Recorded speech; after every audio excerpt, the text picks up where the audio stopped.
Eu quero convidar vocês a abrir a Bíblia de vocês na segunda epístola de Pedro, no capítulo 3.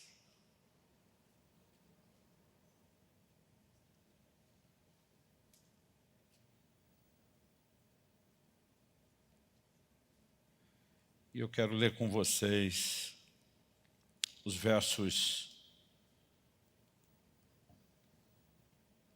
Deixa eu escolher para não ler tanta coisa.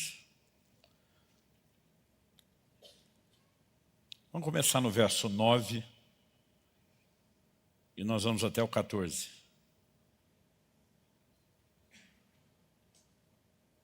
O texto sagrado diz assim: o Senhor não retarda a sua promessa, ainda que alguns a julguem demorada. Pelo contrário, Ele é paciente com vocês, não querendo que ninguém pereça, mas que todos cheguem ao arrependimento. Porém, o dia do Senhor virá como um ladrão. Naquele dia os céus passarão com grande estrondo e os elementos se desfarão pelo fogo. Também a terra e as obras que nela existem desaparecerão. Uma vez que tudo será assim desfeito, vocês devem ser pessoas que vivem de maneira santa e piedosa, esperando e apressando a vinda do dia de Deus. Por causa desse dia, os céus incendiados serão desfeitos e os elementos se derreterão pelo calor. Nós, porém, segundo a promessa de Deus, esperamos novos céus e nova terra, nos quais habita a justiça. Verso 14. Por essa razão, amados, esperando essas coisas, esforcem-se para que Deus os encontre sem mácula, sem culpa e em paz.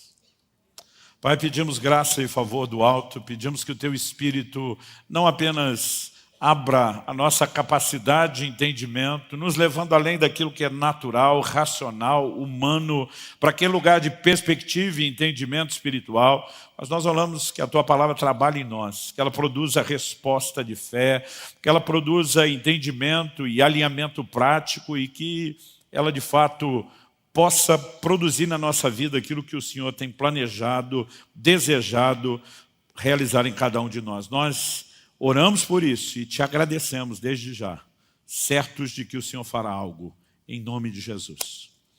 Bom, o apóstolo Pedro está falando a respeito de uma promessa que nós temos. Essa promessa é sustentada desde o Antigo Testamento, né? E quando ele diz, nós, porém, segundo a promessa de Deus, esperamos novos céus e nova terra, ele está fazendo uma referência a Isaías 65, 17. Pois eis que eu crio novos céus e nova terra, e não haverá lembrança das coisas passadas, jamais haverá memória delas.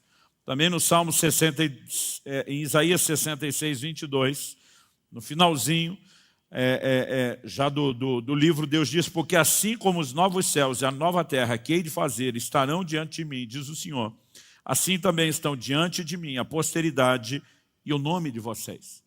Isso é tomado como uma promessa. E Deus só tem uma razão para fazer novos céus e nova terra. E diz, eu vou acabar com essa daqui. A Bíblia nos mostra que um dia, depois do dilúvio, Deus prometeu que não ia mais destruir a terra com água. Mas a Bíblia diz que os elementos ardendo se desfarão.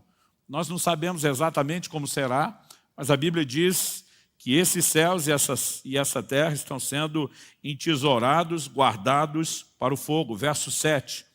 Né? A Bíblia diz, pela mesma palavra, os céus e a terra que agora existem têm sido guardados para o fogo, estando reservados para o dia do juízo e da destruição dos ímpios. O apóstolo Pedro fala isso dentro do contexto do dilúvio. Né? Ele diz, verso 5, de 2 de Pedro 3, acontece que de propósito esquecem que os céus existem desde muito tempo e que a terra surgiu da água e através da água pela palavra de Deus.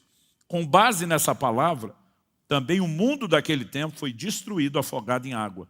Pela mesma palavra, os céus e a terra que agora existem têm sido guardados para o fogo, estando reservados para o dia do juízo e da destruição dos ímpios. Eu sei que tem uns crentes que eles têm medo de ler o Apocalipse, alguns têm preconceito, outros simplesmente dizem, não, pastor, é só porque eu não entendo mesmo. Outros pensam, se eu deitar no chão e fingir de morto, talvez dê mais resultado do que ficar imaginando tudo sendo destruído, mas a Bíblia fala de um juízo que virá. Fala do desfecho da redenção. E a redenção não é só para o homem, ela é para toda a criação. Então Deus vai resetar toda a estrutura da natureza e da terra no formato como eu e você conhecemos hoje. Mas o que eu quero chamar a sua atenção é que no meio de toda essa conversa, o apóstolo Pedro, dirigido por Deus, ele diz que uma vez que tudo assim será desfeito, quando a gente sabe como toda a história termina, qual é o desfecho de todas as coisas, ele diz, vocês devem ser pessoas que vivem de maneira santa e piedosa. Agora olha o verso 12. Esperando e apressando a vinda do dia de Deus. Você pode repetir isso comigo? Diga, esperando e apressando a vinda do dia de Deus. Se você puder só mais uma vez, esperando e apressando. Pastor, qual é a diferença? Bom, a espera é a expectativa que tem que haver em cada um de nós, porque tudo aquilo que Deus falou vai se cumprir. Em Jeremias 1,12 ele diz, eu, Senhor, velo sobre a minha palavra para fazê-la cumprir. Não há a menor chance de que algo que Deus tenha dito não se cumpra. Aliás, as coisas não apenas vão se cumprir porque Ele falou. O Deus que é atemporal e já conhece tudo aquilo que vai acontecer, inclusive o que Ele mesmo se propôs a executar, Ele pode falar dessas coisas também antecipadamente. Né? A gente não precisa pensar só em termos de causa e consequência, porque Ele diz que faria, vai acontecer. Ele muitas vezes já fala antes o que aos olhos e a percepção dele está feito e realizado. Mas o que me chama a atenção é que, de alguma forma, eu e você somos chamados a ser não apenas espectadores, esperando que tudo aconteça. O texto diz que nós podemos esperar, mas nós podemos apressar a vinda do dia de Deus. A pergunta é, existe um dia determinado para que o Senhor volte? Para que todas as coisas, de fato, sejam completadas? Muitas pessoas acreditam que existe um dia e hora determinado, porque Jesus, no Evangelho de Mateus, diz, daquele dia e hora, ninguém sabe, nem os anjos no céu, nem o Filho, a não ser o Pai. Então a turma pensa, já está agendado o dia e a hora. Na verdade, o Deus presciente sabe exatamente qual será o dia e a hora. Isso não significa que Ele agendou o dia e a hora. Porque se a Bíblia diz que nós podemos apressar, não pode ser que tenha uma data que está fixa e que ela não muda. Jesus disse que os dias da vinda do Filho do Homem seriam semelhantes aos dias de Noé. Então vamos lá. Quando é que o dilúvio veio? Quando a arca estava pronta. Quando é que o Senhor volta? Quando a arca estiver pronta. E se eu e você nos apressarmos em prepará-la, nós podemos apressar o dia da vinda. Se nós nos atrasarmos em prepará-la, nós podemos viver o processo inverso. Em vez de apressar, nós podemos adiar. Então, há um entendimento do que eu e você precisamos ter sobre qual é o nosso papel. Quando falamos da vinda de Jesus, é apenas esperar? É apenas suspirar, como diz o livro do Apocalipse, o Espírito e a noiva dizem, vem. Aliás, essa expressão maranata do aramaico, que significa Nosso Senhor vem, ela era muito usada pela igreja. E nós precisamos entender que essa expectativa da igreja não colocava a igreja como muitos se comportam hoje, ou como outros acusam quem espera a vinda de Jesus, acusam injustamente, né? Como se a gente não tivesse compromisso com o trabalho. Existe uma linha de pensamento entre muitas pessoas, até porque alguns crentes deram motivo para isso, de que a coisa funciona mais ou menos assim. O crente que está falando da vinda de Jesus é porque desistiu de tudo, está esperando Deus fazer. Isso não é o conceito bíblico. Deus nunca disse que a gente deveria só esperar. Ele disse que a gente deveria apressar. Então a gente tem participação e não deveríamos ser só espectadores. Aliás, eu costumo dizer que quem realmente entende o que é a vinda do Senhor e como cooperar com Ele, normalmente diferente do que dizem, são os crentes que trabalham. O apóstolo Paulo que diz, nossa pátria está nos céus, de onde aguardamos um Salvador. Ele não usava a expectativa da vinda do Senhor para sentar de forma passiva esperando. Ele diz, eu trabalhei mais do que todos os apóstolos. Quem realmente entende, sabe que tem que interagir, ele vai apressar. A pergunta é como podemos fazer isso? Como podemos apressar a vinda do dia de Deus? Eu acredito que algumas coisas que nós precisamos entender. A própria disposição de pregar o Evangelho, né, de expandir o reino de Deus, o que só acontece por meio da pregação, levando as pessoas à conversão, é parte do processo. Mas nós precisamos entender o que é que nós precisamos fazer também no ambiente espiritual para cooperar com a vinda do Senhor. E algo que Deus tem trazido ao meu coração, eu já toquei nesse assunto apenas de uma forma superficial, como um de 3 tópicos de uma mensagem que eu preguei 1 ano e meio atrás aqui. Aliás, eu fiz uma promessa, eu tenho cumprido essa promessa. Prometi aqui à igreja 2 coisas. Falei, primeiro, vocês vão me ver jejuar como nunca viram antes. Segundo, eu vou perturbar vocês com o assunto. Né? Porque eu acredito que não diz respeito apenas à instrução. A gente precisa provocar fé, a gente precisa provocar resposta. E, obviamente, por meio do ensino da palavra, nós podemos chegar a esse lugar de entendimento. Então, eu quero que você vá comigo para o Evangelho de Lucas, no capítulo 5. E que a gente possa ler junto aí, a partir do verso 33 até o 35. O texto diz assim, então eles disseram a Jesus, os discípulos de João frequentemente jejuam e fazem orações. E os discípulos dos fariseus fazem o mesmo, mas os seus discípulos comem e bebem. Jesus, porém, lhes disse, será que vocês podem fazer com que os convidados para o casamento jejuem enquanto o noivo está com eles? No entanto, virão dias em que o noivo lhe será tirado. E então, naqueles dias, eles vão jejuar. Então, vamos fazer uma pausa aqui. Um grupo de pessoas, outros evangelhos sugerem, né, que foram os discípulos de João que fizeram isso. Eles vêm com um comentário. Olha, tem 2 times aí que estão mandando forte, intenso no jejum. Os discípulos de João, uma referência a João Batista, e os fariseus. Os fariseus, nós sabemos que eles jejuavam 2 vezes por semana. Lucas 18:2, Jesus fala de um fariseu, sobe ao templo para orar, e ele se orgulha de jejuar 2 vezes por semana. Quando era garoto e lia isso, eu achava que era só ele. Quando você vai estudar história, a tradição mostra que os fariseus jejuavam às segundas e às quintas-feiras. Então, isso era parte de um movimento coletivo. Tanto que, por conta da orientação de Jesus, quando vocês forem jejuar, não façam como os hipócritas, a Didaquê, que é o documento, né, histórico mais antigo que nós temos em termos assim, de um catecismo de orientação aos novos na fé, orientava os crentes do primeiro século a jejuar em dias diferentes dos fariseus para não serem confundidos com eles. Então, esses cristãos eram orientados a jejuar na quarta e na sexta-feira. John Wesley, no movimento de resgate, né, das disciplinas espirituais, de uma chamada do povo ao avivamento, ele decidiu resgatar essa orientação da Didaquê, ainda que não fosse uma determinação bíblica. Ele dizia, se os crentes faziam isso no início, nós não vamos perder nada fazendo isso. Aliás, John Wesley não ordenava ninguém ao ministério que não jejuasse toda quarta e toda sexta. Né? Ele simplesmente dizia, eu me recuso a estabelecer no ministério ou reconhecer como um pregador alguém que não jejue esses 2 dias por semana. Então, nós temos 2 grupos que eram intensos no jejum. Eu não sei se os discípulos de João, porque era um movimento historicamente falando mais recente que o dos fariseus, se eles não jejuavam ainda mais para aparecer em primeiro lugar. Mas alguém chega para Jesus e diz, ó, esses 2 times, os caras jejuam para caramba, mas seus discípulos comem e bebem. Eu lembro de um médico uma vez falando isso para minha mãe. Falou, olha, vocês crentes não fumam, não bebem, mas come. Comem, que é um negócio fora do comum e da curva. Qual o propósito de um comentário desse que fizeram a Jesus? Então você imagina alguém se dirigindo a um pai ou uma mãe, dizendo, olha, os filhos de fulano são a bênção. Os filhos de Beltrano são comportados. Os filhos de Cicrano conhecem limite. Mas os seus, por trás desse mais os seus, a pessoa não está só criticando o comportamento dos filhos, mas está responsabilizando os pais. Né? E a culpa é de vocês que não se posicionam.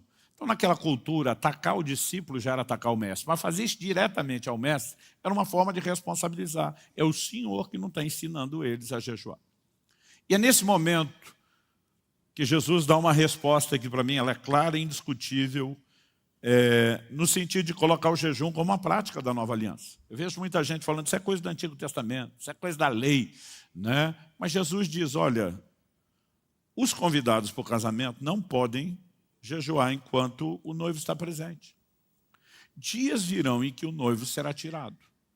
Do que é que Jesus está falando? Em todas as parábolas de Jesus, em todos os evangelhos, sempre que Jesus falou do noivo, era uma alegoria, uma referência a si mesmo.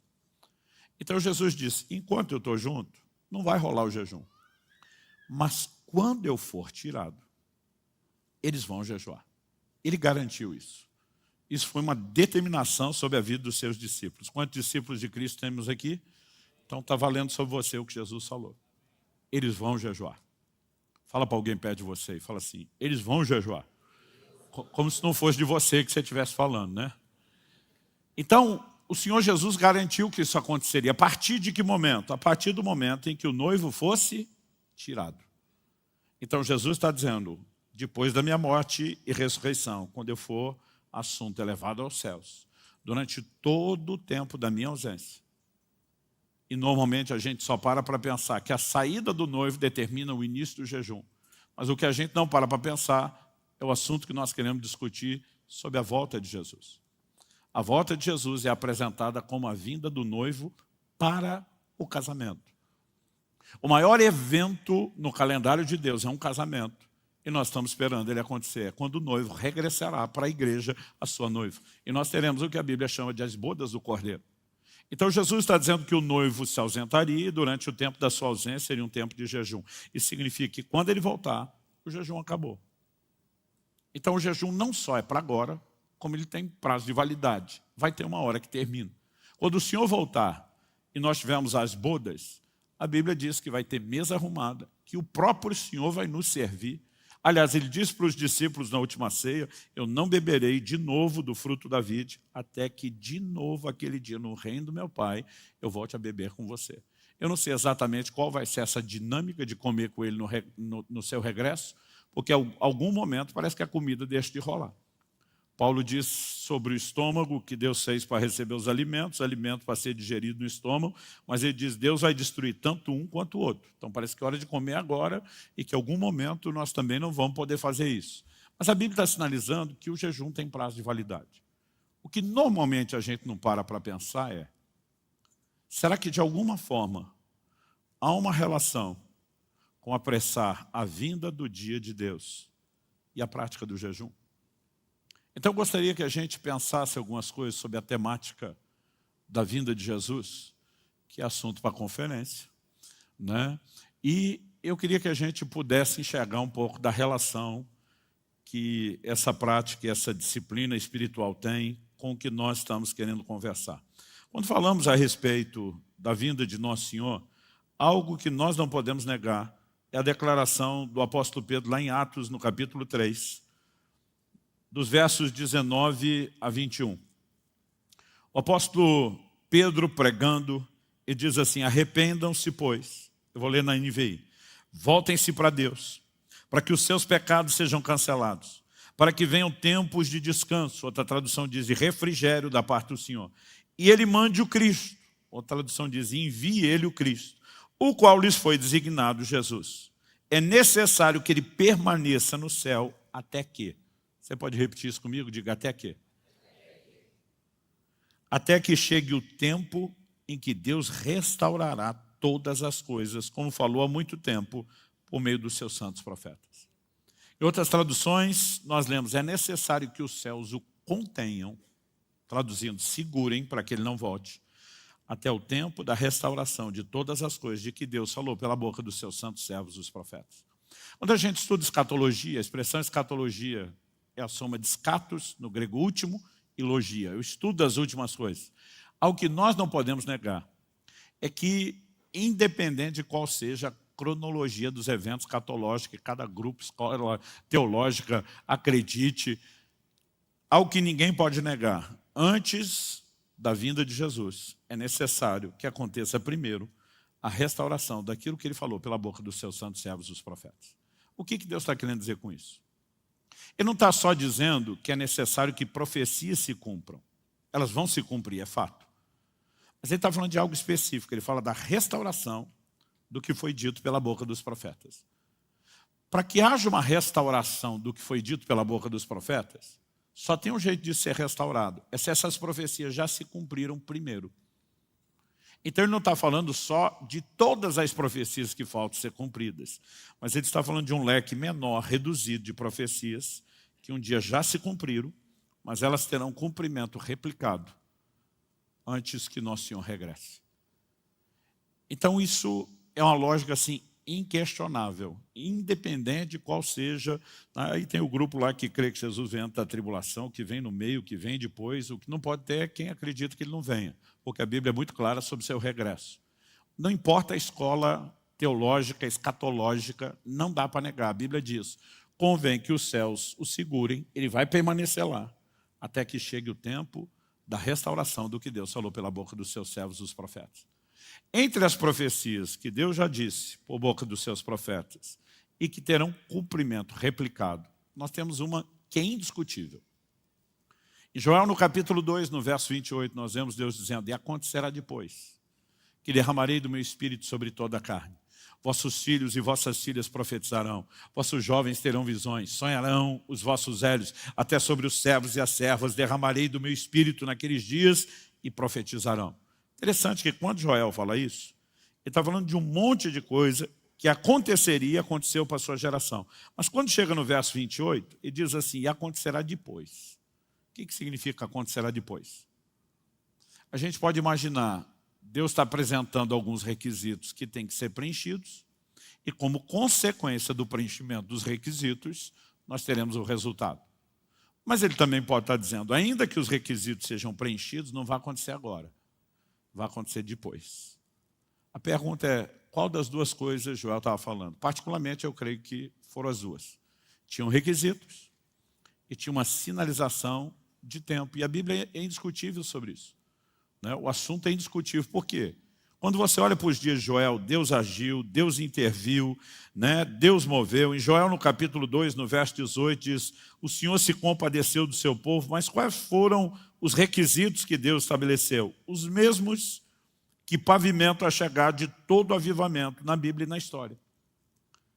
Deus sempre chama o povo ao arrependimento, à consagração, à santificação, à oração, ao jejum. Em Joel, no capítulo 2, você vê Deus dizendo no verso 12, ainda assim, agora mesmo, diz o Senhor, convertam-se a mim de todo o coração, com jejuns, com choro, com pranto, rasguem o coração e não as roupas, convertam-se ao Senhor, seu Deus. E aí ele fala que Deus é bondoso, é compassivo, é tardio em irar, ele muda de ideia quanto ao mal, porque eles estavam debaixo de juízo anunciado. E aí, verso 15, ele diz, toquem a trombeta em Sião, proclamem um santo jejum, convoquem uma reunião solene, reúnam o povo, santifiquem a congregação, congreguem anciãos, reúnam as crianças e os que mamam no peito, que o noivo saia do seu quarto, a noiva dos seus aposentos, que os sacerdotes, ministros do Senhor, chorem entre o pórtico e o altar e orem. Poupa o teu povo, ó Senhor, não faça da tua herança um objeto de deboche e de zombaria entre as nações. E foi nesse ambiente que o verso 18 diz, então o Senhor teve grande amor pela sua terra e se compadeceu do seu povo. Qual foi o nível de compaixão oferecido quando eles se voltaram para Deus de todo o coração, em arrependimento, santificação, consagração, oração, jejum? O verso 19 diz, o Senhor respondeu ao seu povo, eis que lhes envio o cereal, o vinho e o azeite, e vocês ficarão satisfeitos. Verso 23, ele diz, filhos de Sião, alegrem-se, exultem no Senhor seu Deus, porque Ele lhes dará as chuvas em justa medida. Fará descer, como no passado, as primeiras e as últimas chuvas. Então, a nação estava em crise, havia fome, escassez de recursos, que eram originários da onde? Da desordem climática e da falta de chuva. Mas Deus diz, eu vou restaurar. Resultado, 24. As eiras se encherão de trigo, os lagares transbordarão de vinho e de azeite, restituirei os anos que foram consumidos pelos gafanhotos. 26, vocês terão comida em abundância e ficarão satisfeitos. 27, vocês saberão que eu estou no meio de Israel e que eu sou o Senhor, o Deus de vocês e que não há outro.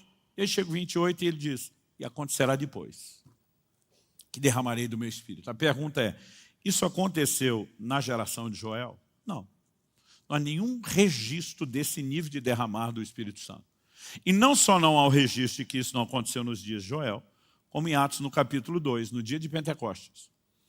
O apóstolo Pedro se levanta para uma multidão atônita, que não só está vendo um povo falar em línguas, mas a Bíblia diz, os ouviam falar na sua própria língua das grandezas de Deus. E esse povo está lá atônito com tudo que está acontecendo. E Pedro diz, gente, esses homens não estão bêbados, como vocês estão pensando. Ele diz, é 9 horas da manhã. Mesmo se fosse a turma do porre, não tinha dado tempo dele chegar nesse nível. Ele diz, mas isso é o que foi dito pelo profeta Joel. E agora nós temos um registro da Bíblia dizendo aquilo que foi prometido lá está acontecendo aqui. E aí Pedro diz que o depois de Joel, não só Joel está dizendo, não é no nosso tempo, na nossa geração, mas Pedro está dizendo, o depois do profeta Joel cumpriu agora. Mas a pergunta é, então cumpriu e acabou? Não. Pedro levanta e ele faz uma releitura da profecia de Joel. Ele está falando pelo Espírito. O registro do livro de Atos foi feito pelo Espírito Santo. E Joel nunca falou, acontecerá nos últimos dias. Joel disse, acontecerá depois. Não é agora, é lá na frente. Pedro se levanta e na hora de citar Joel, ele cita toda a profecia de cor, ipsis literis. Mas ele começa dizendo, e acontecerá nos últimos dias, diz Deus, que derramarei do meu Espírito sobre toda a carne. O que significa últimos dias? Ele está dizendo, esse negócio cumpriu aqui, mas não para aqui. Vai cumprir de novo, antes do fim de todas as coisas.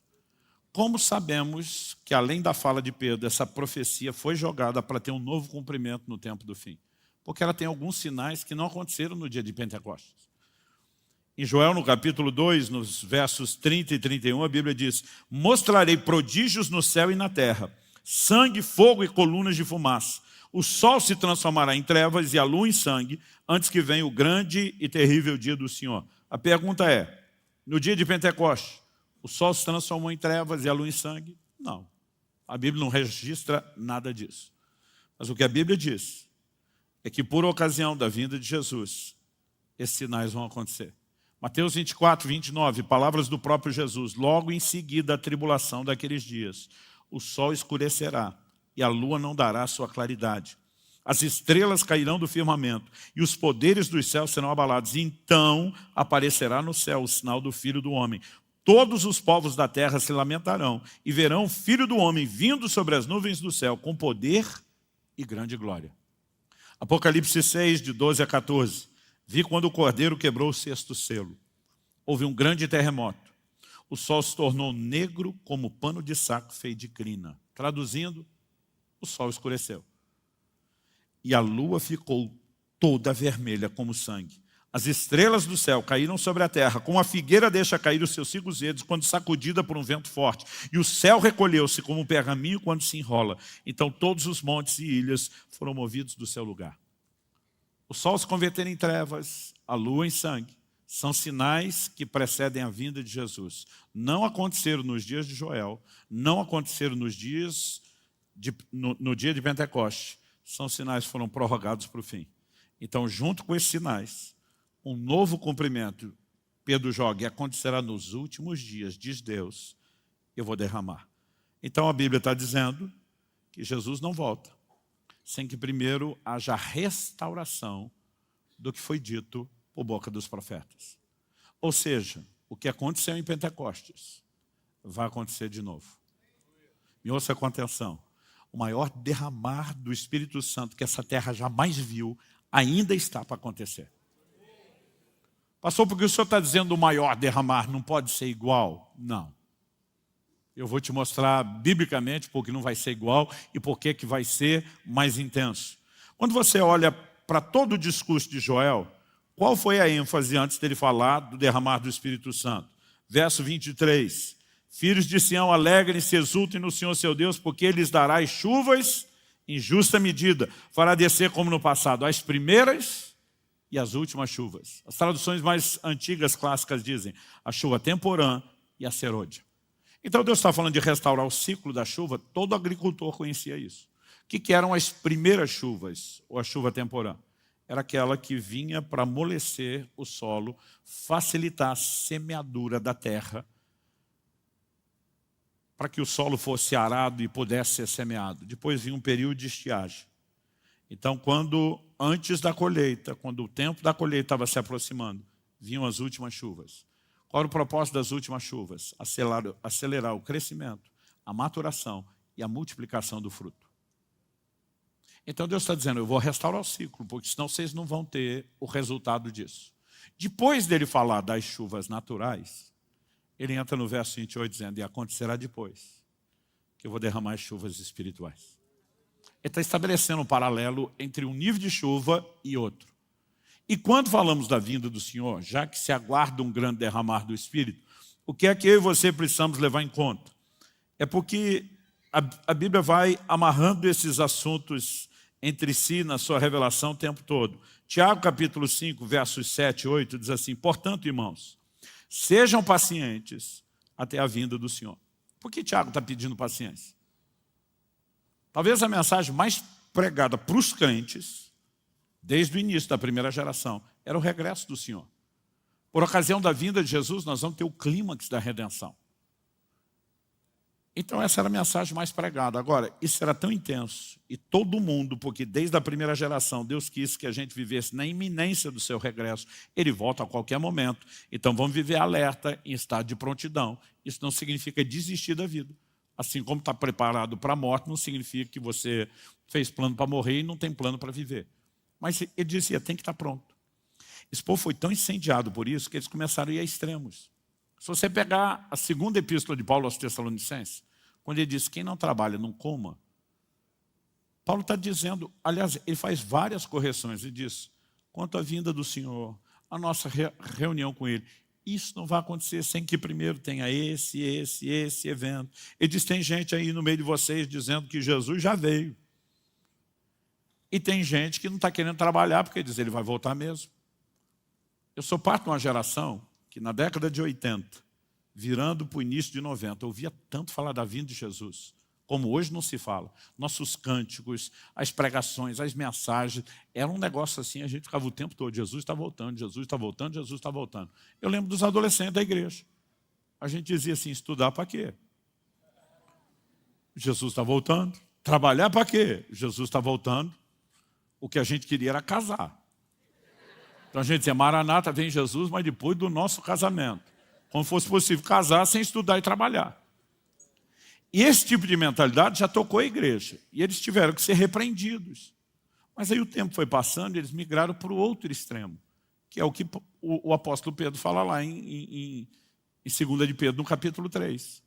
Eu li dos versos 9 ao 14, depois a gente voltou um pouco ali, os 5, 6 e 7. Mas no verso 4 ele diz que as pessoas estavam zombando da vinda do Senhor. Dizendo, tudo está como no início. Os pais já começaram a morrer, muitos dos apóstolos estavam indo embora. Jesus não veio, está tudo do jeito que estava antes. E alguns começaram a colocar em descrédito a mensagem da vinda do Senhor. Então eles saíram de um extremo, não vão fazer nada porque ele vem a qualquer hora, para outro extremo. Eu acho que não vem coisa nenhuma e nós somos trollados. É nesse momento que Tiago está dizendo, irmãos, sejam pacientes. Ele prometeu que volta, ele volta. Segura aí, paciência. Depois de pedir paciência, ele diz o seguinte, ainda no verso 7, eis que o lavrador aguarda com paciência o precioso fruto da terra até receber as primeiras e as últimas chuvas. Sejam também vocês pacientes e fortaleçam o seu coração, pois a vinda do Senhor está próxima. Então Tiago continua falando da vinda de Jesus. E agora ele dá um exemplo que todo mundo entende.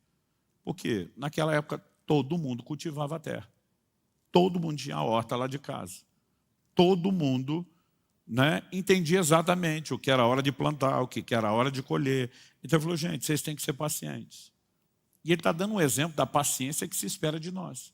O lavrador espera com paciência o precioso fruto da terra. Eles até que receba não só as primeiras, na verdade acontecem até antes da semeadura, mas até que receba as últimas chuvas. Por que ele tem que ser paciente esperar as últimas chuvas? Porque se ele colher depressa antes das últimas chuvas, ele sabota a própria colheita. Ele vai ter uma colheita bem menor do que teria. Então ele precisa ficar esperando até que venha a chuva, porque quando vier a chuva ele vai dizer, valeu a pena esperar. Então Tiago usa isso como um exemplo da nossa paciência. Mas ao mesmo tempo, eu quero dizer para você que a minha leitura da afirmação de Tiago, ele não está só falando do tipo de paciência que nós temos que ter. Ele está apresentando uma alegoria profética. Cristo é o lavrador. Nós somos o precioso fruto da terra. por que é que ele não voltou ainda? Porque ele está exercendo a paciência do lavrador. Como que nós sabemos disso? Porque nós lemos isso em 2 de Pedro, no capítulo 3, lá no início. E como já faz um tempinho que a gente leu e eu falei um monte de coisa, eu quero voltar lá no versículo 9 de 2 de Pedro 3. E diz: o Senhor não retarda a sua promessa. Ele prometeu voltar? Sim. Ele está atrasando o cumprimento da promessa? Não. Ainda que alguns a julguem demorado. Os caras estão dizendo por que ele não voltou. Agora, se os caras já estavam ansiosos desse jeito há 2000 anos atrás, como é que alguns de nós ficamos hoje? E diz: ele não retarda a sua promessa, ainda que alguns a julguem demorada. Pelo contrário, ele é paciente com vocês. Por que ele não voltou ainda? Porque ele está exercendo paciência. Por que ele está exercendo paciência? Pelo mesmo motivo do lavrador. Ele é paciente com vocês, não querendo que ninguém pereça, mas que todos cheguem ao arrependimento. A Bíblia está dizendo que ele não voltou ainda, porque ele está de olho na maior colheita de todos os tempos que essa terra jamais presenciou. E para que a maior colheita aconteça, ele não pode vir antes das chuvas. Quem está entendendo? Pastor, e o que isso tudo que o senhor está falando tem a ver com apressar a vinda do dia de Deus? Vamos lá. Se ele não vem antes das chuvas, e a gente de alguma forma puder cooperar para que as chuvas sejam antecipadas, isso significa que nós estamos apressando a vinda do dia de Deus. A Bíblia está dizendo que nós podemos apressar. Se dá para antecipar, dá para postecipar. É que nem quando as pessoas falam: quando chega a hora do fulano morrer, não tem nada a ser feito. Eu discordo desse fatalismo absoluto. Porque quando você olha na Bíblia, você vê pessoas, por exemplo, honra seu pai e sua mãe, você prolonga seus dias. Se tem dia certo para morrer, como é que você vai aumentar? Mas se aumenta, significa que você pode mudar a agenda. Agora, do mesmo jeito que alguns prorrogam, a Bíblia fala que outros antecipam. Então, a gente pode fazer o dia da morte antes, ou a gente pode empurrar o dia da morte para depois. Quando falamos da vinda de Jesus, não é diferente. Quando ele vai voltar? Quando a arca estiver pronta. Então, nós podemos apressar o dia da vinda dele, não só trabalhando na arca, pregando o evangelho, mas se de alguma forma nós podemos participar e interferir na vinda dessas chuvas, que são o fator determinante para a maior colheita, que é o grande motivo da paciência dele, então a gente precisa entender como é que nós fazemos isso. E aí você volta lá na profecia de Joel, e você percebe que nos dias de Joel, para a parte que se cumpriu naquele dia, entre os requisitos que eram inegociáveis, Deus fala de arrependimento, santificação, de oração, está tudo lá. Mas Deus disse: vocês têm que jejuar. Volte-se a mim com jejuns. Proclamem um santo jejum. Então, tudo que Deus fez na geração de Joel, quando ele teve compaixão, não excluiu, não se limitava só ao jejum, mas não excluiu. Agora o tempo passou, parte da profecia de Joel foi empurrada lá para frente, a gente sabe que vai se cumprir no dia de Pentecostes. Quando essa hora está chegando e se aproximando, aparece um doido de pedra na nação de Israel, chamado João Batista, vivendo um estilo de vida jejuado. A Bíblia diz que ele se alimentava só de mel e gafanhotos. Pensa na dieta top. Mas ele não apenas tem um estilo de vida jejuado, ele, como mestre tem muitos discípulos, tem que ser o primeiro a dar exemplo. Então, os discípulos de João não jejuariam tanto como é mencionado, se ele próprio não fizesse isso, além da vida jejuada que já tinha. Mas no dia que João Batista, que é chamado na Escritura de o precursor de Cristo, no dia que ele passa o bastão, no batismo de Jesus, dizendo: eis o Cordeiro de Deus, que tira o pecado do mundo. Uma voz audível da parte de Deus foi ouvida por todo mundo que estava lá. Esse é meu filho amado, em quem me comprazo. E a Bíblia diz em Lucas, no capítulo 3, foi nesse dia que Jesus começou o seu ministério. João entrega o bastão e Jesus pega e diz: agora é comigo. Qual foi a primeira coisa que Jesus fez quando saiu do Jordão? A Bíblia diz: o Espírito guiou ao deserto. E ali ele fez o quê? Jejuou 40 dias e 40 noites. Quando o tempo do novo cumprimento da profecia de Joel está para chegar, Deus começa um movimento de restauração do jejum. O derramado do Espírito não aconteceria ainda enquanto Jesus estaria na terra. Mas ele começou a dizer: quando o noivo for tirado, Eles vão cair para dentro do jejum. Eles vão vir com sangue nos olhos, faca no dente, eles vão vir com tudo. E, de alguma forma, a restauração do ambiente do jejum cooperaria para que a segunda etapa do cumprimento da profecia de Joel se cumprisse. Quem está acompanhando? Agora, pensa comigo. Se na primeira etapa de cumprimento da profecia de Joel, isso não rolou sem jejum. Se na segunda etapa de cumprimento da profecia de Joel, isso não rolou sem jejum. A pergunta é, enquanto estamos aguardando a restauração ou o novo cumprimento do que foi dito pela boca dos profetas para que ele volte, você acha mesmo que isso vai acontecer sem jejum? Eu e você precisamos entender que, além do impacto que o jejum produz sobre nós enquanto indivíduos, na mortificação da carne, no despertar sensibilidade para com Deus, na sensibilidade à ação do Espírito, na exposição e ativação do sobrenatural, a pergunta que a gente deveria fazer é: qual o impacto coletivo que uma grande mobilização de jejum pode produzir? E uma das coisas que Deus tem falado comigo, porque eu tenho alguns amigos que são crentes de verdade, não é que não são não, mas o cara fala assim: subirá, nós estamos com medo, tu está ficando fanático com esse negócio. Eu falei: fanático por quê? Os caras, jejum de 40 dias. Eu falei: eu não sou o único, tem um monte de gente fazendo. Aí um falou para mim: 2 por ano? Quanto você conhece? Eu falei: aí diminuiu um pouco a lista. Mas eu nunca vi uma mobilização de jejum como a que nós estamos vivendo.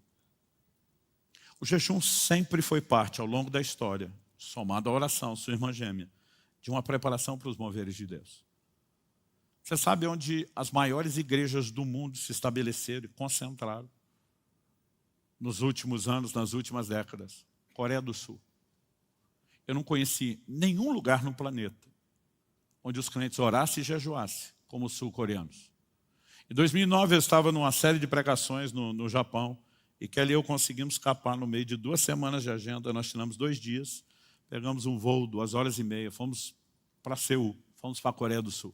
Queríamos conhecer a montanha de oração da igreja do pastor Yong Cho, que era a maior igreja do mundo. Chegou a ter mais de 1 milhão de membros.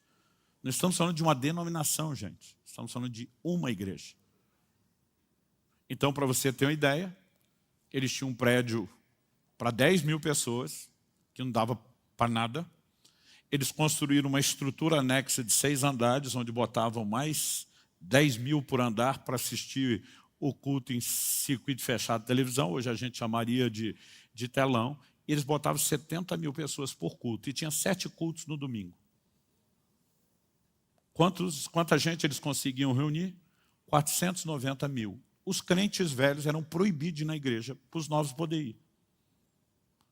Você consegue imaginar a logística de trânsito no dia de culto em volta da igreja? A maior parte da polícia estava lá só para mobilizar e coordenar o trânsito. Era um negócio insano.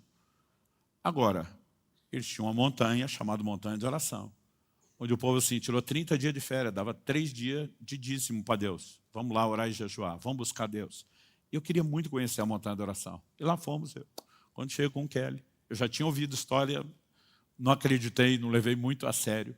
Quando chego lá, tem placas para todo lado, advertência, em coreano e inglês. Proibido jejuar mais do que 40 dias. Eu falei: o quê? Eu, na época, o máximo que eu tinha feito era 21 dias. Eu conhecia 2 ou 3 pessoas que tinham jejuado 40. E eu olhei aquilo e falei: aqui eles têm que proibir o povo. Então, quando as pessoas me perguntam: pastor, o que o senhor quer dizer com o título do seu livro, Cultura do Jejum? Eu digo: cultura do jejum é quando ele deixa de ser esporádico, ocasional, e ele se torna parte de uma prática insistente, recorrente, repetitiva, massiva e coletiva que vai se alastrando. Eu nunca vi tanta gente na nossa nação jejuar como nos últimos anos. Eu nunca vi tanta gente entrar em jejuns prolongados como nos últimos anos. Eu nunca vi tanta gente fazendo jejum intermitente, jejum parcial, jejum recorrente, uma vez por semana, como estamos vendo. Por quê? Há um movimento de Deus despertando algo que vai atrair as últimas chuvas, que por sua vez será o fator determinante para a maior colheita de almas de todos os tempos, que por sua vez será o fator determinante para que nosso Senhor regresse. A minha pergunta para você é: Você quer só esperar a vinda do dia de Deus? Você quer estar só no time da expectativa? Ou você quer estar no time dos que apressam? Eu entendendo essas verdades, eu fiz uma escolha. Falei, eu não vou ser só o time da expectativa. Uma hora ele volta. Espero que venha logo. Eu tomei a decisão, eu quero apressar, eu vou pregar o evangelho, eu vou trabalhar, eu vou fazer tudo. Tudo que está ao alcance, tudo que a Bíblia orienta, para que essa arca esteja pronta. Mas existe algo a respeito das chuvas, que nós só vamos produzir com oração e com jejum. Eu creio que há uma convocação de Deus, para que não só a gente entenda um cenário que está se formando, né? Para que não só a gente perceba que há um Senhor o tempo todo dizendo, eis que cedo vem, venho sem demora. O tempo todo ele olha para cada geração e diz, eu quero que vocês participem, não só na expectativa, eu quero que vocês trabalhem, eu quero que vocês orem, eu quero que vocês jejuem, para que as coisas não precisem ser proteladas ou adiadas. Pastor, o senhor acha que ele vem na nossa geração? Eu não acho nada, eu acho que ele vem. Ele diz, daquele dia e hora ninguém sabe. Todo mundo que inventa esse negócio de tentar datar, está fora da determinação divina. O que eu quero não é tentar descobrir quando ele vem. É apressar isso. Não importa se vai ser na minha geração ou nas próximas, mas nós temos que apressar a vinda do dia de Deus. E a pergunta é, será que você entendemos o privilégio que é participar disso e cooperar com Deus em algo tão grande, extraordinário? Outro dia eu vi um cara todo metido porque trabalhava numa multinacional que estava em mais de 100 nações. Eu falei, grandes coisas. Eu estou envolvido no maior empreendimento do universo. Falei, só isso aí que você faz é nada perto do que eu faço, né? Eu e você temos o privilégio de cooperar com Deus e estabelecer o reino dele na terra. E a gente simplesmente vai olhar para isso e dizer, vamos ficar indiferentes. Eu não estou dizendo que você tem que fazer os jejuns prolongados que eu estou fazendo. O que a gente tem que fazer é começar a fazer alguma coisa. Meu primeiro jejum aos 15 anos de idade foi uma refeição só. Ainda regada a refrigerante, porque eu achei que se não bebesse a glicose eu ia desmaiar. Tanto que assim, os fariseus esculhambaram a gente quando souberam do jejum. Uma refeição só, ainda regada a refrigerante, né? Porque sempre tem um fariseu para dar pitaco no jejum dos outros. Mas sabe, com o tempo eu fui descobrindo, peraí, tem gente que fica mais de uma? Tem. Dá para descobrir e fazer isso de forma inteligente? Sim, dá para fazer da forma errada. Eu já durante muito tempo eu vi muita coisa errada, não preparava para entrar no jejum, sofria desnecessário, não sabia como, né, voltar. E com o tempo você simplesmente vai desmistificando as coisas. Eu tenho uma convicção muito forte dentro de mim. E eu não quero ser o cara que corre o Brasil e o mundo falando disso e fala pouco do assunto para vocês, os da casa. Já faz 1 ano e meio da última vez que eu falei disso. Eu achei que era um bom momento da gente dar atenção. O que você pode fazer para, em vez de só esperar, você dizer para Deus, eu quero apressar o dia da vinda de Deus. Eu quero cooperar. Então existe todo um processo de santificação, de oração, de intercessão. E como eu falei, é um combo, não é uma coisa só. Então nós nem podemos achar que é só o jejum, mas nós nem podemos excluir o jejum do pacote. E eu fico pasmo quando eu vejo crentes que uma vida inteira não jejuaram, não tem plano, faz questão de aprender, e ele imagina que se ele não souber, melhor ainda. Porque assim, talvez Deus não me cobre porque eu não sabia. E para vocês, são os da casa, deu ruim para o lado de vocês. Porque não vai faltar exemplo, não vai faltar ensino, não vai faltar orientação. Nós precisamos entender. E quando você vai estudar, eu amo estudar a história dos avivamentos. Não existe avivamento que não foi precedido ou pavimentado pelo mesmo caminho. Arrependimento, santificação, oração, jejum. Isso começa a criar uma movimentação no reino espiritual. As coisas começam a mudar. E sabe, eu acredito que como Elias falou, Deus está levantando muita gente para dizer, eu uso ruído de abundante chuva. As chuvas estão vindo. A questão é, nós vamos só esperar que elas cheguem por si, ou nós vamos apressá-las. Eu e você temos o privilégio de nos posicionar diante de Deus e dizer, nós vamos estar no time que vai apressar. Até porque eu acredito que o próprio Jesus, em Mateus 24, se você pegar lá dos versos 36, abre lá comigo. Mateus capítulo 24, do verso 36 ao 44. Jesus diz: a respeito daquele dia e hora ninguém sabe, nem os anjos dos céus, nem o Filho, senão o Pai. Pois assim como foi nos dias de Noé, assim será também a vinda do Filho do Homem. Ele está estabelecendo um paralelo. Qual o paralelo? Pois assim como nos dias anteriores ao dilúvio, comiam e bebiam, casavam e davam-se em casamento, até o dia em que Noé entrou na arca, e não o perceberam, até que veio o dilúvio e os levou a todos. Assim será também a vinda do Filho do Homem. Então 2 estarão no campo, um será levado, o outro será deixado. 2 mulheres estarão trabalhando no moinho, uma será levada, a outra será deixada. Portanto, vigiem, porque vocês não sabem em que dia virá o Senhor de vocês. Porém, considere isso. Se o pai de família soubesse a que hora viria o ladrão, vigiaria e não deixaria que sua casa fosse arrombada. Por isso, estejam também vocês preparados, porque o Filho do Homem virá a hora em que vocês menos esperam. Para ser a hora em que a gente menos espera, não ache você que todo mundo vai estar percebendo, entendendo, dizer, uau, a hora está chegando. Ele falou, a maioria vai estar adormecido. Vai estar sem percepção espiritual. Por quê? Porque diz, como foi nos dias de Noé. Comiam, bebiam, casavam, davam em casamento. Deus está dizendo que é errado comer e beber? Não. Deus está dizendo que é errado casar e dar em casamento? Não, porque isso foi ideia dele. O problema do povo nos dias de Noé não era meramente comer e beber, casar e dar em casamento. Era valorizar tanto essa dimensão de prazer natural, que não é necessariamente pecaminoso, que eles não perceberam o que Deus estava falando, fazendo, e perderam o bonde, como diriam os antigos. Jesus diz, do jeito que foi lá, será no tempo do fim. Ele diz, vai estar muita gente entretida com comida, bebida e até aquela festinha de avivamento que Deus permitiu que os casais tenham em casa. Quando Paulo escreve aos Coríntios, ele mostra que essa é uma área que tem que estar ativa na vida do casal cristão, casado. Vamos explicar. Ultimamente a gente tem que falar casal, casado, do jeito bíblico, que é o homem, que é a mulher, que é só com o mesmo, que não troca. Enfim, tem quase que pregar tudo de novo o que é o casamento. Mas o apóstolo Paulo diz que a única razão, ele diz, não se privem um ao outro, está falando do momento de intimidade física. A única razão para os dois dar uma pausa nisso, ele diz, é quando eles de comum acordo decidem se dedicar à oração. O que é que Paulo está dizendo? Que quando eles estão vivendo o romance, a festa, o avivamento, não pode orar? Não, ele está dizendo que aqui a oração é mediana.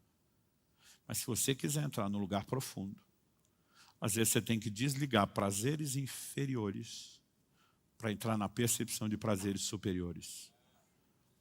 Existe algo nos aguardando, um lugar em Deus, numa dimensão, que é mais prazeroso do que qualquer outra coisa.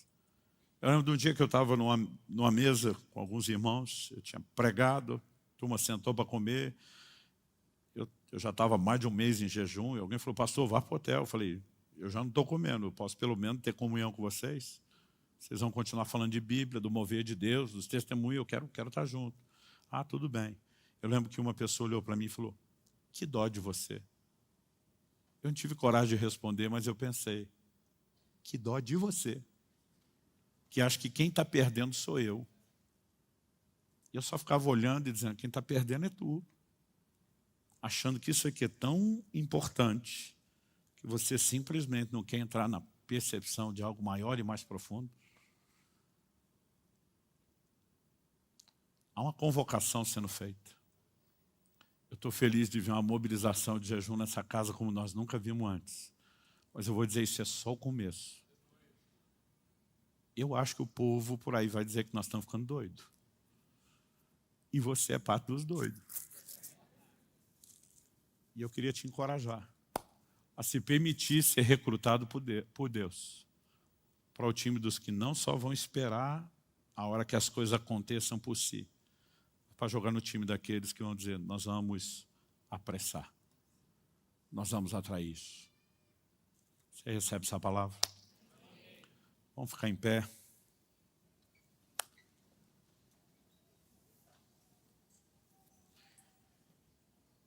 Eu queria que você pudesse fazer uma pergunta, não apenas a si mesmo, mas ao Espírito Santo. Deus, o que o Senhor espera de mim? É lógico que quem nunca jejuou deveria começar dando um passo de cada vez e não tentar pular já para o último degrau da escada. Um dia desse alguém falou, pastor, o que é a sua recomendação para quem quer jejuar 40 dias? Eu falei, primeiro, ter muito treino antes. Segundo, eu falei, eu não faço isso sem acompanhamento médico. Terceiro, que deveria ter sido colocado em primeiro, a direção do Espírito Santo. Eu não acho que todo mundo vai ser chamado para jejuns tão prolongados, mas eu acho que muito mais gente do que nós imaginamos vai entrar nesse tipo de coisa. Alguém falou, mas depois de vários jejuns, o senhor ainda precisa do acompanhamento médico? Eu falei, preciso. Não é para proteger só a minha saúde. Eu falei, para me proteger de doido que nem vocês, que quer fazer tudo errado e pode criar situações complicadas. O maior perigo não é um jejum prolongado, é a volta. Eu tenho um pastor amigo, ele fez 21 dias na água, voltou comendo churrasco. Podia ter morrido, gente, é sério. Podia ter tido uma congestão e morrido. Então, assim, tem hora que a gente simplesmente nem entendeu a dinâmica e o funcionamento e quer dar uns pulos doidos sem saber como faz. Eu não quero que você pense em algo tão assustador. Apesar que o que a gente está tentando provar, ultimamente, é que o jejum não é algo tão impossível como a maioria das pessoas acredita. As pessoas me perguntam, pastor, o senhor tem fome? Eu digo, não tenho fome. E se tiver fome quando está jejuando, você provavelmente fez alguma coisa errada. Porque seu corpo tem um funcionamento muito curioso. A energia que movimenta seu corpo, ela vem da glicose, carboidrato que você come. Se parar de... não precisa nem jejuar, parou de comer carboidrato, vai faltar energia. Aí seu corpo vira uma chave e vai buscar uma fonte alternativa, glicogênio, que é a glicose que você comeu antes, mas não consumiu ela toda, armazenado no músculo e principalmente no fígado. Esse seu estoque acaba em no máximo 3 dias. Tem uns que acaba bem rapidinho, principalmente com exercício. Ou seja, em no máximo 3 dias, quando acabar a fonte alternativa, não está entrando glicose, não tem mais glicogênio, o corpo vira outra chave de adaptação e sobrevivência. Ele vai queimar reserva de gordura. Gordura que a gente tem armazenado no corpo é excesso de glicose, que não deu para armazenar, não consumiu, não armazenou no músculo e no fígado, porque tem um limite, vai virando gordura. Ou seja, quando você entra em cetose, que é a queima da reserva, modo de sobrevivência, sua fome vai embora. Por que vai embora? Porque você trocou um alimento externo por um interno. Seu corpo está comendo o depósito de comida que está lá e não foi usado. Então, todo dia você acorda com a sensação, estou alimentado. Quando a Bíblia diz que Jesus teve fome no final de 40 dias, isso significa o quê? A reserva de gordura chegou no fim. O que me faz acreditar que Jesus era assim, ó, fit, magrinho. O tanto que andava, alimentação saudável, uma época que não tinha poluição, não comiam nada industrializado. Porque eu já fiz 6 de 40 dias. Eu nunca tive fome. Porque aqui tem reserva, meu amigo. Tá, que esse último eu terminei com 9% de gordura no corpo. Mas passou o Marcelo, que nos acompanhou, com 6. Agora, nós tivemos um que a gente estava assim, o médico monitorando ele. Não vou entregar o nome para a turma não chamar de magrelo. Mas ele terminou com 3%. Ele chegou já na última semana tendo flashes de fome. A gente estava monitorando ele de perto. Por quê?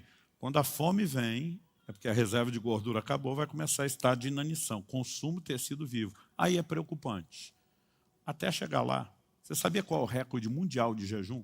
Está no Guinness Book de 1971.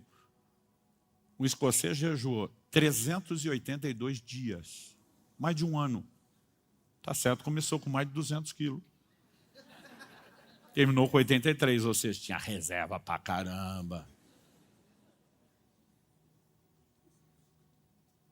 E eu não estou falando dessas coisas para você programar jejuar um ano. O cara, quando voltou a comer, ele nem lembrava mais o gosto da comida, mais de um ano sem comer. O que eu estou dizendo é que, humanamente falando, não é tão impossível. E se nós ainda tivermos uma direção de Deus, sabedoria, entendimento, orientação, gente, nós podemos encarar um dia, 2 dias, 3 dias. A partir do 3º dia, eu sempre digo que a pessoa tem que ter um pouco de prática e cuidado. Mas se você também aprender algumas coisas, você pode sofrer bem menos.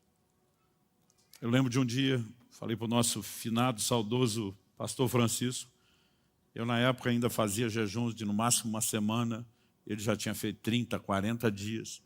Eu lembro que eu falei, Francisco, por que o jejum tem que ser tão ruim nesses primeiros 3 dias? Dor de cabeça, irritação. Eu dizia, eu jejuo para ser santo, eu peco mais? Eu quero matar uns nos primeiros 3 dias de jejum? Eu lembro que ele olhou para mim e falou assim, se já não tem a sabedoria de se alimentar direito, podia no mínimo ter a inteligência de desintoxicantes do jejum. Eu falei, como é que é? Ele falou, todo esse sofrimento que vocês passam é por causa das coisas erradas que come. Faz uma limpeza antes. O sofrimento do jejum é a limpeza do corpo. Quanto mais você sofre, mais indício. Outro dia eu falei, não, pastor, eu desisti de jejuar porque eu sofro muito. Eu digo para as pessoas, quanto mais você sofre, essa é a maior prova de que você precisa jejuar pela sua saúde, para limpar o corpo. Um dia desse eu estava com um pastor, e ele falou assim, todo mundo reclamando dos primeiros 3 dias, que é difícil. Ele falou, eu nunca passei o que vocês estão passando, nunca senti mal para jejuar. Ele falou isso, falou impossível. Eu falei, possível, mas só tem uma explicação. Eu falei, você jejua pelo menos um dia por semana. Ele olhou para mim e falou assim, há 34 anos. Ele vai mantendo o corpo dele limpo, passando pelo processo de limpeza, desintoxicação o tempo todo. Você pode começar com jejum intermitente. Jejum intermitente, jejum interrompe, jejum interrompe. Você vai tendo janelas. Eu, por exemplo, no dia a dia, não tem nada a ver com o propósito com Deus. Eu tento me obrigar pelo menos 12 horas de um dia para o outro, no mínimo, ficar sem comer e dar descanso para o intestino. Mas no ano passado, do dia 1º, eu contei isso, do dia 1º de janeiro até 14 de setembro. Eu não contei depois. No ano passado, eu jantei 7 vezes. Porque normalmente eu almoço entre meio-dia e 1, vou comer numa janela de 6 horas até 18 ou 19, depois 18 horas sem comida. Não é nem 24 horas, mas se você faz isso com frequência, seu corpo está limpo. Então, assim, eu paro de comer a qualquer hora e já não tenho dor de cabeça. Mas ainda assim, tem cuidado que você pode tomar. Então, você pode começar a dizer, cara, eu vou começar com 12 horas, eu vou subir depois para 14, para 16, para 18. Depois de fazer isso com uma certa frequência, eu vou tentar 24 horas. Esses dias alguém falou, pastor, o que o senhor acha do jejum de 24 horas? Eu falei, gente, não tem o que achar. Esse é o tipo de coisa que a gente tem que fazer até com mais regularidade. Os prolongados é que não.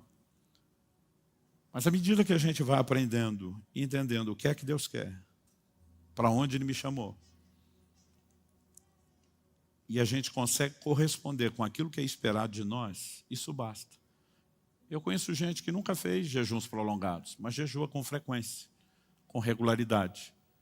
Então, assim, o como você vai atender, Jesus não definiu a periodicidade, de quanto tempo, Ele não definiu a duração do jejum e nem o tipo. Tem até jejum parcial. Significa o quê? Que você pode tirar um grupo alimentar e ficar com outro. Alguém pode fazer lá um jejum. Não, eu não estou comendo, mas eu vou tomar um caldo de legumes, não vou ficar totalmente sem nada, mas vou me privar de muita coisa. Você tem N possibilidades. O importante é que você descubra o que é que Deus quer de você. E para isso, você vai ter que, no mínimo, pensar e orar a respeito. Agora, eu sonho com esse dia,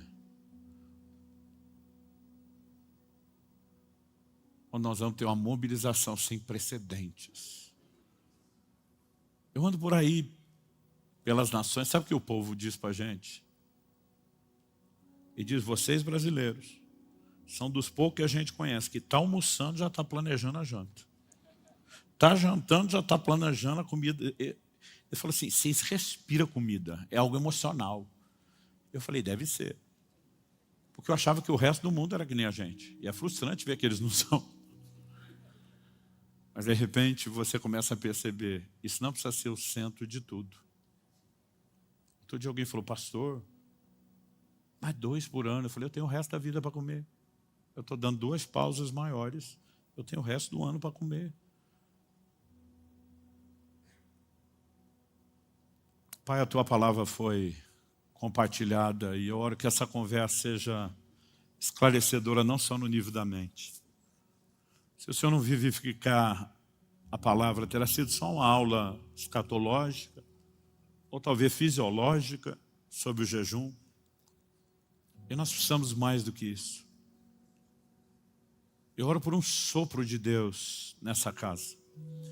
Eu oro por um sopro de Deus na vida dessa moçada. Eu oro por um sopro do Senhor na vida dos pastores e líderes que estão conosco aqui hoje. Eu oro por um despertamento sem precedentes para o jejum. Para que nós possamos não apenas esperar, mas apressar a vinda do dia de Deus. Eu oro pela capacidade de não nos tornarmos indiferentes, como foi nos dias de Noé. Mas pelo contrário, entrarmos no lugar de percepção, de sensibilidade ao Senhor, à sua voz, ao seu mover. Pai, nós temos gente em diferentes estágios da fé, de maturidade da vida cristã e do ministério. E não dá para nivelar todo mundo aqui. Mas eu oro que cada um consiga entender aonde o Senhor quer levá-lo. E a minha oração é que cada um, ao entender isso, possa corresponder. Que haja disposição de aprender, que haja disposição de intensificar, de crescer numa prática que talvez hoje seja ocasional ou quase nula. Nós oramos que essa história possa ser mudada. E nós oramos que o Senhor nos dê a graça de não só promover esse entendimento e prática em outros lugares, mas de viver intensamente isso como casa, como igreja local. Nós oramos em nome de Jesus. Fale com Deus por um instante. Peça ao Espírito Santo que não apenas aqui, não só agora, mas que Ele possa trabalhar esse assunto dentro de você, encontrar espaço e lugar não só de reflexão no seu coração, mas também de resposta. Oramos por dias de percepção ao teu chamado, Senhor.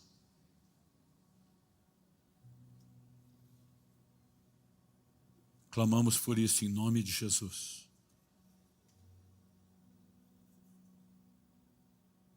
Não queremos ir além e nem tentar fazer mais do que o Senhor quer, mas também não queremos ficar aquém e nem fazer menos do que o Senhor espera de nós. Ajuda-nos a discernir teu chamado.